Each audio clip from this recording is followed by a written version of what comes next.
स्वामी महाराज म्हणायचे, चमत्कार बाहेरच्या जगामध्ये होत नसतो, तर तुमच्या शरीरामध्ये होत असतो. आणि प्रत्येक भक्त ना कुठल्या लालचाशिवाय कोणत्याही नियम स्वीकारतो, तेव्हा तोच नियम त्याच्यासाठी चमत्कार बनतो. ही कथा त्याच नियमावर आधारित आहे, जो स्वामी महाराजांचा 11 दिव्यांचा उपाय सांगतो. तुम्हाला वाटेल की हा कुठला जादूचा टोटका आहे की काय, पण हा स्वामी महाराजांचा सरळ आणि सोपा मार्ग आहे. या उपायाची सुरुवात एका सोप्या प्रश्नाने करूया. तुम्ही कधी ध्यान दिले का की महाराजांपुढे दिवा लावल्यावर मन एकदम शांत का होतं?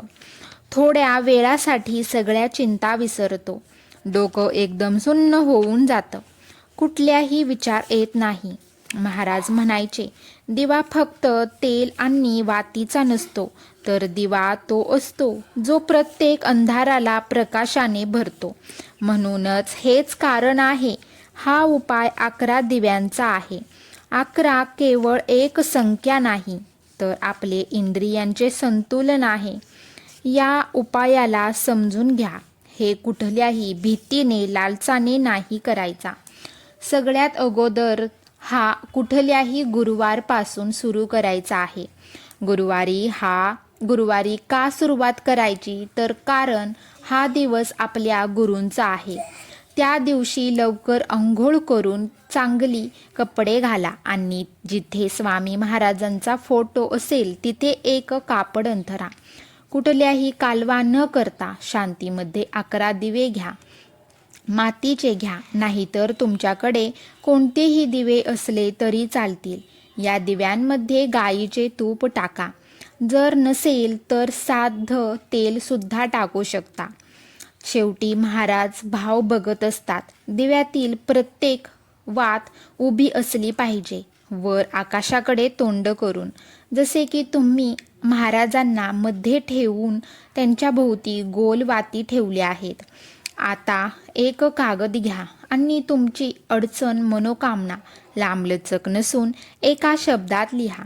जसे की माझ्या जीवनातील सर्व अडचणी संपल्या, माझी आर्थिक परिस्थिती सुधारली, माझ्या घरातील शांती आली, माझी थांबलेली कामे मार्गी लागली. हा कागद महाराजांच्या पुढे ठेवा.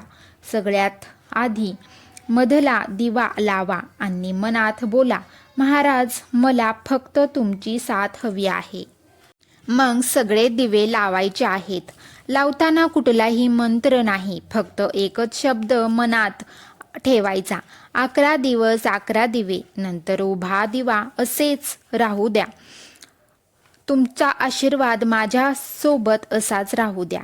हे उपाय लगातार 11 गुरुवार करायचे आहेत. या 11 गुरुवारच्या मध्ये तुम्हाला काही गोष्टी समजल्या पाहिजेत. पहिला आहे, गुरुवारी कुठल्याही गरीब माणसाला अन्नदान करा, गरजूला मदत करा. दुसरा आहे, कधीही खोटं बोलू नका. आणि रोज झोपण्या अगोदर बोलायचं आहे, आज जे पण मिळालं आहे त्याबद्दल धन्यवाद करा. हेच काही नियम आहेत, नाहीतर 11 दिवे केवळ दिवेच राहतील. आता चमत्कार कधी होणार हा विचारच सोडा, कारण भक्त जेव्हा समर्पित होतो, फळाची काळजी न करता, तेव्हाच महाराज प्रसन्न होतात.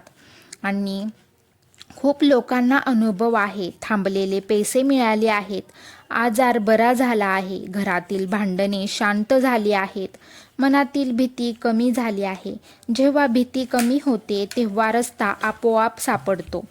11व्या गुरुवारी महाराजांपुढे बसा आणि फक्त धन्यवाद करा.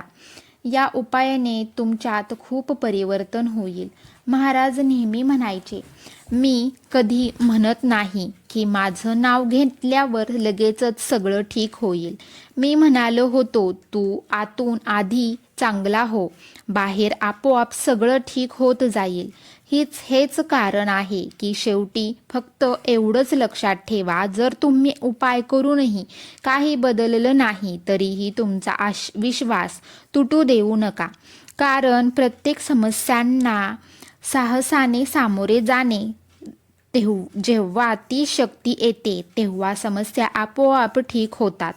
हाच आहे महाराजांचा 11 दिव्यांचा उपाय. फक्त दिवा, विश्वास आणि महाराज. चला तर मग अवधूत चिंतन. श्री गुरुदेव दत्त. स्वामी महाराज की जय.